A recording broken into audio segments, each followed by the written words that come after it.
During my performance review, my manager said, "Your productivity dropped significantly after the incident." I asked what incident. She went pale. "I've worked at the same mid-sized logistics consulting firm for 6 years. Never missed a deadline. Never called in sick on a Monday. Never once had a performance review where the word dropped appeared in the same sentence as my name. So when Diana slid that printout across the conference table and pointed to a circled paragraph, I read it twice. Your output metrics show a notable decline in the 8 weeks following the incident. We want to support your recovery, but we need to discuss a path forward." I looked up at her. "What incident?" She smiled the way people smile when they think you're being coy. "We don't have to use that word if it makes you uncomfortable." "Diana, I'm asking because I genuinely don't know what you're referring to." Her smile didn't move, but something behind her eyes did. "The incident in March." March. I ran through March in my head. My sister's birthday, a product launch that went fine, a dentist appointment where they found a small cavity. Nothing happened to me in March. She set her pen down. "You filed an HR report." I stared at her. I've never filed an HR report in my life. The color left her face so fast I thought she might pass out. She flipped the folder closed. "I think there may have been a mix-up. Let me grab Renee from HR." She left me sitting alone in that glass conference room for 11 minutes. I know because I watched the clock on the wall and felt something cold settling in my stomach. Renee came in first, then Diana behind her, and neither of them would look at me directly when they sat down. Renee opened a different folder. "So, we have a report here, filed in March, under your employee ID. Show me." She slid it over. My name was on the top, my ID number, my department, the date, March 14th. I read every line. It was a harassment complaint, detailed, dated, against a man named Greg Pullman who worked in our Chicago office and whom I had never met once in my life. "I didn't write this," I said. Renee's voice was careful and flat. "It was submitted through the internal portal using your login credentials. Then someone used my credentials. I didn't write this. I have never spoken to Greg Pullman. I didn't even know his name until 10 seconds ago." Diana and Renee exchanged a look I wasn't supposed to catch. "We placed Greg on administrative leave in March," Renee said slowly. "Based on this report." Everything clicked into place at once, and I felt sick. "Who else knew about this report?" I asked. "It was kept confidential. Standard protocol. Only HR, Diana as your direct manager,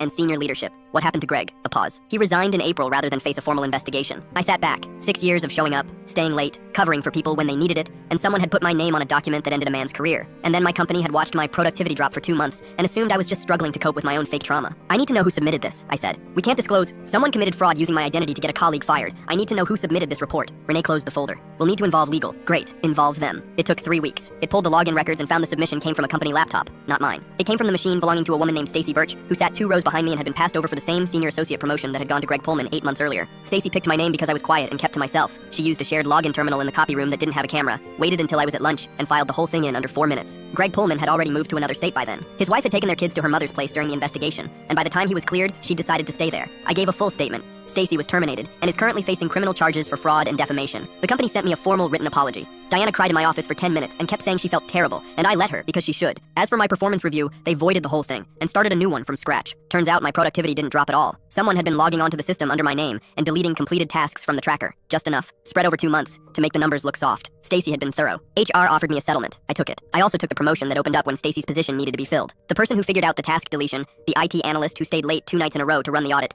was Greg Pullman's former assistant, who'd never believed the original complaint for a single day. I sent her coffee the next morning. She sent back a note that just said, "I knew."